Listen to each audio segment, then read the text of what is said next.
From the High Definition Production Center of Troy University's Broadcast and Digital Network and Troy campuses around the world, this is Troy TrojanVision Weekly. Hello and welcome to Troy TrojanVision Weekly. We're glad you joined us for this look at what's happening in and around Troy University. I'm your host, Aaron Taylor.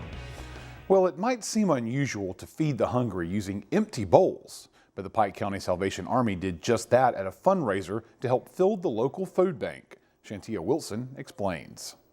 Friday at the Bush Memorial Church, members of the community not only got to fill some empty bowls, but they also got a message of hope molded into their hearts. Today is Empty Bowls, and it's all about feeding the hungry and giving back to the community. Everything raised here today will go to our food bank at the Salvation Army. The Reverend Greg Amen, he used to be here in Troy. He's now a pastor in Ashford. He did the Potter's sermon for us today. He fed our soul today, we fed our physical being, with our soups and desserts, things, but he fed our soul today with his message. Kimberly May says that this is an important fundraiser because although Troy is a small town, hunger is a reality for some people. The bowls actually are to symbolize someone with empty bowls, someone that's hungry.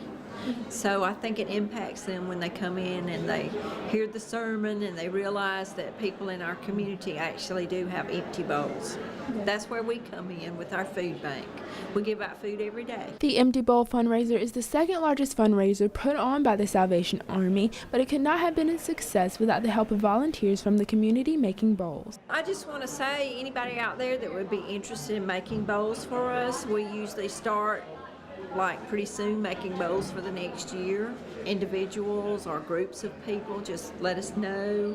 And if you'd like to volunteer, we take volunteers at our function here and also at the Salvation Army store. If you would like to volunteer for the Salvation Army, you may call the Salvation Army at 334-808-1069. Shantia Wilson, Troy, TrojanVision News. This weekend, the square in downtown Troy will be filled with arts and crafts for the annual Troy Fest. But Tuesday night, the city kicked off the weekend's festivities with a musical treat on the square. Victoria Bailey has the story. Jazz music filled the square in downtown Troy Tuesday as the official kickoff to Troy Fest. The Arts and Crafts Festival will bring artists and vendors to the square on Saturday and Sunday, but organizers brought the Troy University Jazz Band Tuesday night for a night of music and fun to get things started. We're really excited that tonight kicks off Troy Fest 2015. We've been really excited about this event, this upcoming festival, and tonight just really gets everyone in the mood and excited for this weekend's festival. Residents turned out to listen to a little jazz and fellowship with each other on the square. Drinkard hopes the enthusiasm for the arts will continue into the weekend. We're really excited about tonight because everyone does come together to fellowship, to spend time with one another, enjoy some performing arts, and get ready to celebrate the visual arts this weekend.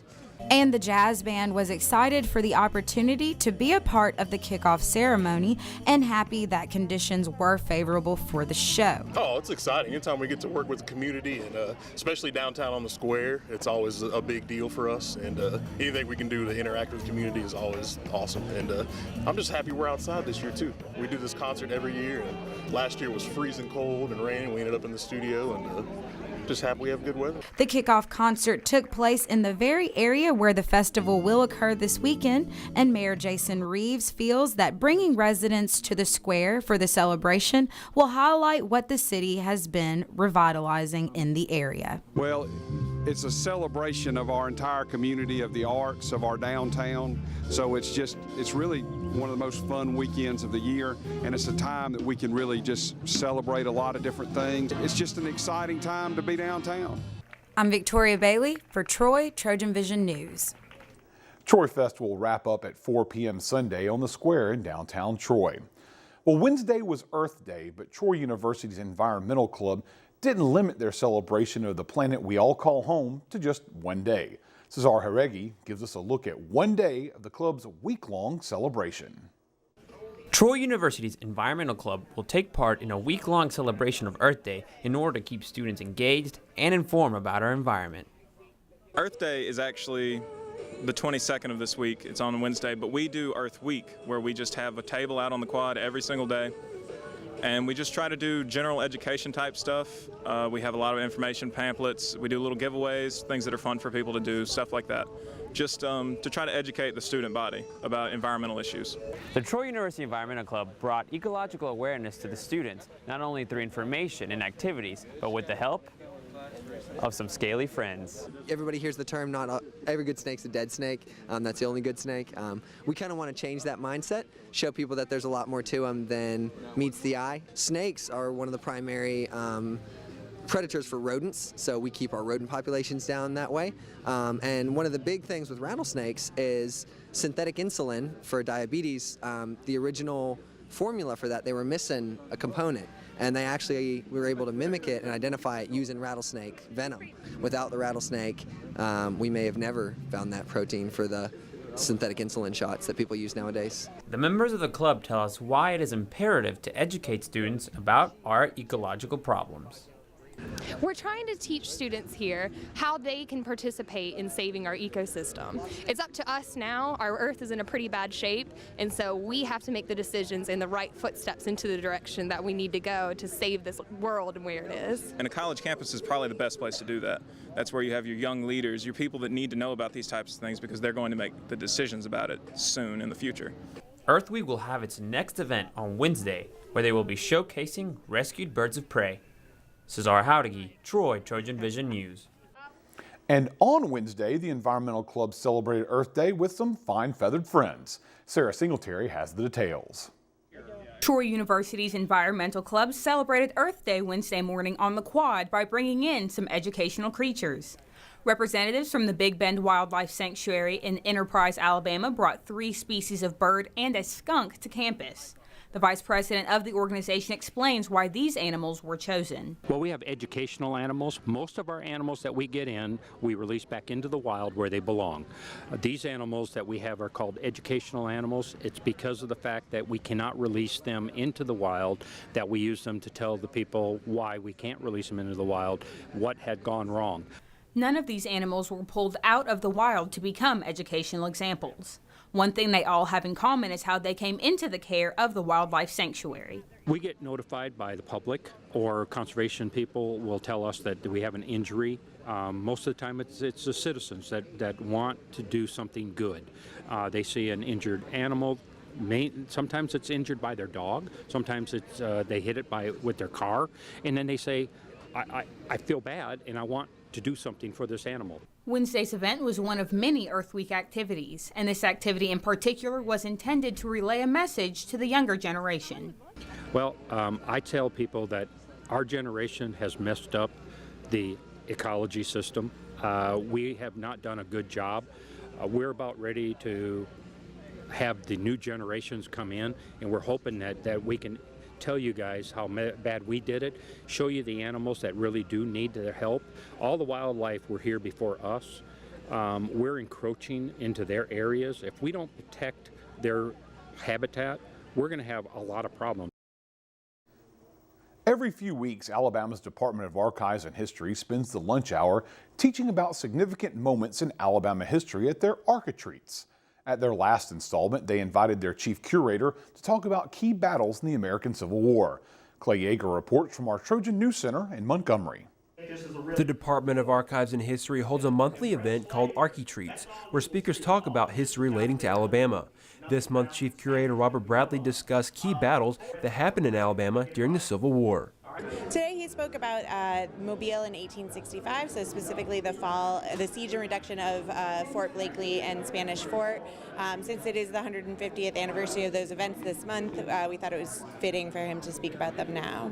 Bradley says he chose the Mobile campaign because it's not only important for Alabamians to learn about the state's past history, but other battles such as Gettysburg overshadow other important events that are sometimes forgotten. The events that happened here were incredibly important, but they're just eclipsed by everything else that's going on. It's like a really good movie comes out, and then a week later a little better movie comes out, and that other movie gets forgotten about. That's what happened here. And I think trying to understand what happened and how it fit within the scheme of the things is what I wanted them to bring away.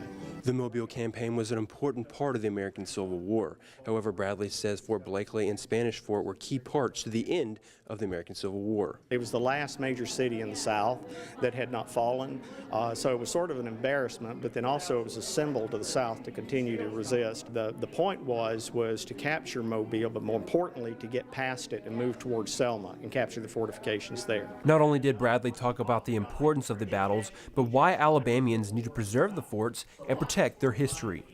There's no umbrella that's protecting all of these things. It's the dedication of individuals who have a passion for preservation and history. So one of the things that I've tried to do in my research on these forts is to let people know about them, where they are, and hope that they can be preserved. The next Archery Treat will not be until next month, May 21st. In Montgomery, Clay Yeager, Troy, TrojanVision News. And next month, the author of The Makers of the Sacred Heart, David Ward Steele, will be the guest speaker at Architreats. Well, we're going to take a short break, but when we return, we'll get a look at some of the international-themed fun that took place in the past week at Troy University. Stay tuned. We'll be right back. The warrior spirit, it's in there. Always has been. Now let it out and take the world by fire. Train well and learn what it means to be a Troy Trojan. Walk with confidence, conquer, claim territory, and climb ladders. Know that you have the power to stand alone, but the comfort of knowing that you'll never have to. Discover your inner warrior. Find it at troy.edu/spirit. When I was in foster care, I never knew when I would have to move. So I always had my suitcase ready to go. Then one day I was adopted. My new parents opened their hearts and home to me. My parents cook my favorite breakfast for me every morning. My parents take me on trips I never thought I would go on. They gave me a home and an even better reason to use that suitcase. My parents aren't perfect, but they're perfect for me. Now back to Troy TrojanVision News Weekly. Troy University is known as Alabama's International University, due in part to the large number of international students who come to Troy to study. But the internationalization isn't limited to visiting students.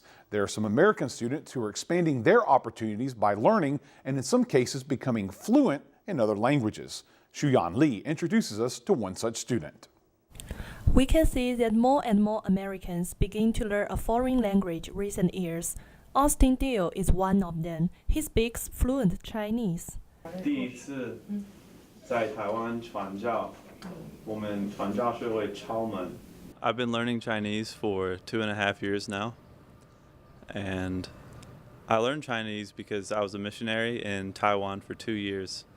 He came back from Taiwan last summer, and now he takes Chinese class in Confucius Institute because he doesn't have a lot of opportunities to speak Chinese once he returned back to the States. Before went to Taiwan, he never ever thought that his life would be changed a lot. Because of his fluent Chinese, he got more opportunities than others. HSK is Chinese language proficiency test. Austin has taken HSK level 3. If he can pass these two tests, he could secure him a very good scholarship, which will enable him to study in China for half a year to 1 year in some of the top universities in China. Compared to being an exchange student, he prefers to travel to Taiwan and visit his old friends. He took a lot of pictures when he lived in Taiwan. So this guy right here, his name was Liu Zhanglao, and he was my first Taiwanese companion. This next guy, his name is Lin Zhanglao, and he was my second Taiwanese companion and roommate. Hopefully one day I can work for an international corporation and somehow assist in the trade between mainland China and Taiwan and the United States. Austin Deal is full of confidence in his future career. He believes that his fluent Chinese would help him a lot. Zhiyuan Li, Troy TrojanVision News.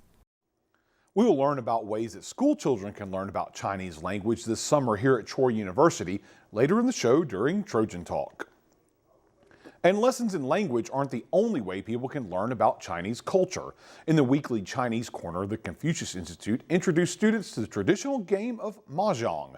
Deidre Green has the details. Have you ever seen this game and wondered what it was? or even wanted to learn how to play? Well, the organization Chinese Corner was there to answer those questions with a little lesson on how to play the popular Chinese game, Mahjong. Mahjong is a table game originated in China. It's very popular in China, Japan, and most East Asian countries. Yeah, so it has a very long history, and actually it was imported into United States in the 1920s. Yeah, and now it's become more popular. Lou explained why she thinks Mahjong has gained popularity in the U.S. I think it's a game of fun, and it's a very good way to socialize with people because it needs 4 players, and you can all sit down around the table, play, have fun, and still, talk with each other. So it's a very good way. Not only is Mahjong a fun game to play with your friends, but it's also a good way to help better your strategic skills. It's not just for fun. It still requires a lot of logical thinking, strategic thinking, because it's a game of possibilities, of chances. So you have to calculate and think before others do. Yeah, and you also have to make very quick decisions because the other players is going to urge you to discard the tiles on the table, so you have to be very quick. So it's very good for the health, for the memory, and very beneficial. One participant expressed what she thought about the Mahjong lesson. It was great. I've been wanting to learn how to play Mahjong for years, and I was really excited to learn not only about Mahjong, but especially about Chinese Mahjong. Chinese Corner meets every Thursday at 3 in the Confucius Institute. Deidre Green, Troy, TrojanVision News.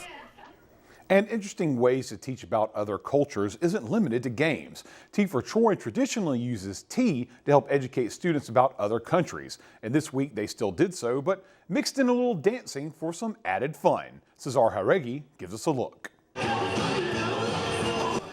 Tea for Troy had its annual British Tea Formal, bringing together international and domestic students for a night filled with good food, great people, and even better dancing.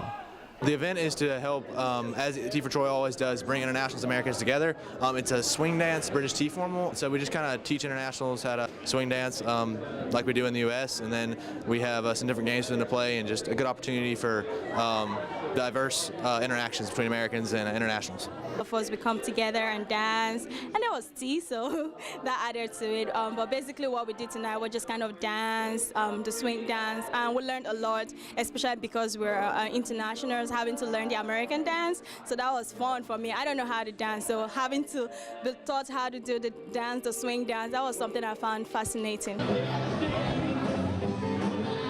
Troy University students had an opportunity to not only learn how to swing dance, but also get to know international students and make lifelong friendships. Getting to know the international students here at Troy is one of the reasons why I love Troy so much. The diversity and being able to come out to these social events and getting to know people from all over the world is a huge privilege, and that's one of the big reasons why I love doing things like this. We just want to try to bridge the gap between internationals and Americans. Just another chance, kind of end of the year thing we do to get that exposure for that first contact and meet people, and an environment that's very friendly and laid back. Students tell us why they believe an event that brings together people from all over the world is a great opportunity to interact with someone they might not normally meet. We all kind of meet together, not thinking about race or religion or where we're from, and just have a good time with food and music. I think that is really awesome. I would definitely come out to this event again. I would continue to, encourage people to come out and get people out on the dance floor, ultimately. It took a lot for me to get out on the dance floor tonight, but I did it. The second annual British Tea Formal has become not only a tradition, but the organization's signature event. Cesar Jaregi, Troy, TrojanVision News. This week is Alpha Week, a chance for Troy's Alpha Phi Alpha fraternity to highlight their organization. Wednesday night, the group held a forum to discuss topics of interest to Troy students. Shantia Wilson has the details. Wednesday night in the Hall of Honor, the fraternity Alpha Phi Alpha held an informational forum on controversial topics that got students talking. Today we will be talking about the social biases in America, also the stereotypes that are wrong. That's why we have a panel of people that come from different backgrounds to help us get different feedback from all the different topics. Many of the topics included differences in society, media's portrayal of police officers, and the effect media has on college students. Darius White shares why he feels it's important. I think it's really important to have a forum because The main reason is Black society or the Black culture has adapted a new form of information, and that's basically social media. And social media slurs a lot of educational topics that are really important for them to know. And I think that it's gotten to the point where social media is now the first resource of information rather than reading a book or looking at the news. The fraternity's goal was to inform and have other students voice their opinions about the various topics presented. I hope that they get to voice their opinions and listen to others' opinions on the things that are going on in the country, because we're the inhabitants of the country and we have to know what's going on. Shantia Wilson, Troy, TrojanVision News.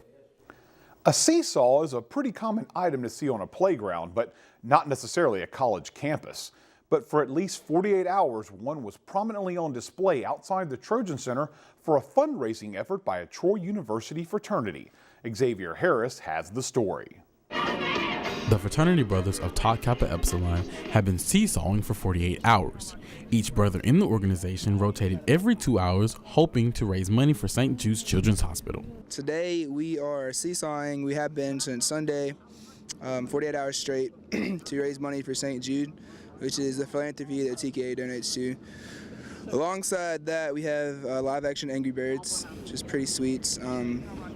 T-pong tournaments, and there's a football toss, a balloon pop, and some other games which are over there. One fraternity brother explains why they chose this philanthropy for their organization. It's our national philanthropy, so Tau Kappa Epsilon, their chapters all across the country actually raise money for this. And each chapter is required to raise a certain amount of funds set by our headquarters. And we actually made the initial connection because Danny Thomas, the founder, is actually a member of Tau Kappa Epsilon. So that was just an easy connection and very mutually beneficial. And the Teague brothers are traveling to Memphis this summer to present all donations collected to St. Jude's Children's Hospital. We're collecting all the money here and for our last semester's philanthropy as well. For this semester's philanthropy, we're taking a large portion of it to St. Jude's over the summer. A small portion of it goes to the winning sororities philanthropy as well to donate to them.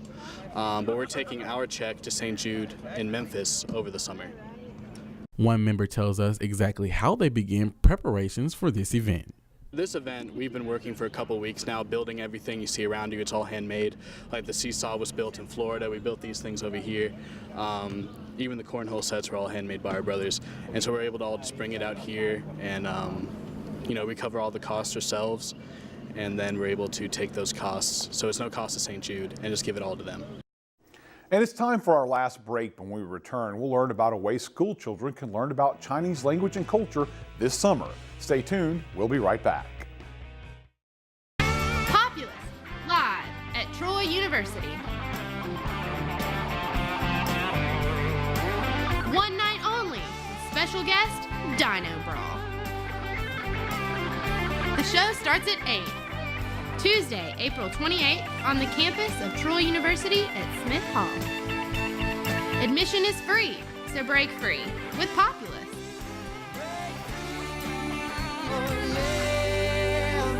For over 70 years, Smokey Bear has asked you to use fire responsibly. Fire is due to an unattended campfire. Go time. Here's how you can stay on the front lines of preventing wildfires. Always watch your campfire. Before leaving, drown it, stir it, drown it again, and feel that the fire is out cold. Oh, bullseye! And you won't need a visit from these guys. Copy that. You can be Smokey's wingman when enjoying nature and prevent wildfires. Visit SmokeyBear.com for more fire prevention tips. Now back to Troy Trojan Vision News Weekly. Troy University's Star Talk program allows area school children to learn about Chinese language and culture over the summer. I recently spoke with the director of the program to learn more in this week's Trojan Talk. Hello and welcome to Trojan Talk. I'm your host, Aaron Taylor. Today we'll be learning about a way to teach Chinese language. And my guest today, one of the coordinators of Star Talk here at Troy University, Ray Feng. Ray, thanks for joining me here today. Thank you very much. And we're talking about Star Talk. This has become a pretty big deal. Throughout the summer, you see people on campus learning about Chinese language and culture through this program. Tell us a little bit about what Star Talk is all about. Okay. First, a little correction here. We name it Troy Star Talk because we believe it is an honor for Troy University to be awarded this government-funded program. So we call it Troy Star Talk. And this is our 5th year now. We've been running it for the past 4 years with either teachers programs or teachers and student programs separately or teachers and student programs combined. This year we have a combined program, and this is funded by the National Security Initiative, whatever the name is, for critical need languages, mostly for the American students from K to 16 to learn the language and for the American teachers to teach the language to the American kids. And of course, we're talking grade school kids coming in and learning this language. And a lot of people say it's very important for people that young to start learning a language like this. Yes, correct. Although some theorists would argue what's the best age to start learning another language, but Star Talk is designed for K to 16, so this is an ongoing program since about 2007 until now. And so why is it so important? You said there's a need to learn Chinese language, and obviously anybody out there who kind of knows what's going on in the world understands the importance of Chinese culture, but kind of give us a little bit of reasoning behind that concept of why Americans should start learning Chinese language. I think from my perspective, for one thing, the American people speaking the English language most of the time, we can call them mostly monolingual, and the psychological research has that if a group of people or a nation of people speaking a monolanguage or one language for so long, they have this mindset that maybe other languages are not easy to learn or they don't need other languages as well.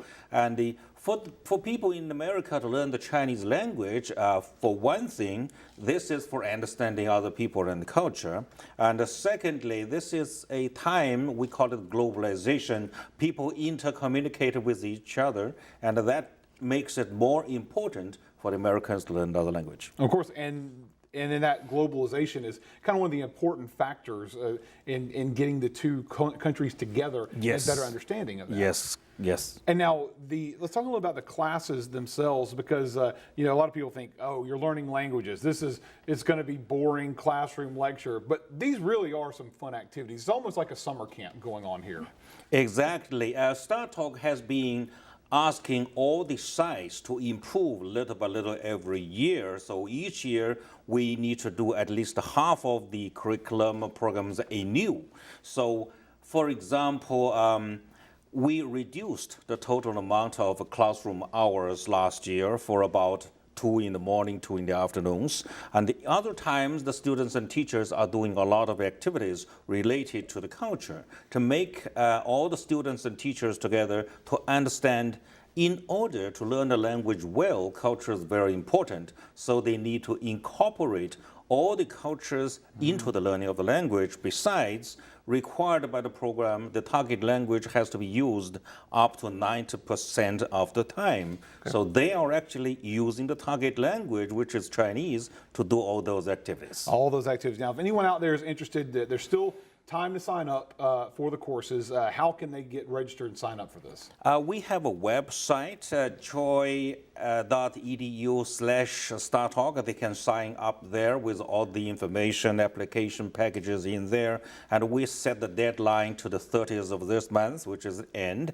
And we will have a few orientations somewhere in May, and then we'll start the program on the 28th of June. On 28th of June. So this summer, a chance for the young people out there, if they want to learn some Chinese language and culture being the important part, this summer here at Troy University as part of the Star Talk program. Good luck with this year's program, and hopefully get a good turnout for another year of Star Talk. Thanks for joining me today. Thank you very much. And thank you for joining us on today's edition of Trojan Talk.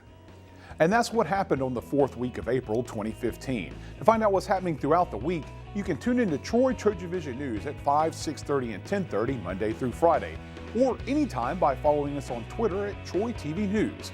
Also, feel free to like our Troy Trojan Vision News fan page on Facebook to see links to online content from Troy Trojan Vision News. We hope you join us again next week for another edition of Troy Trojan Vision Weekly. Have a good week.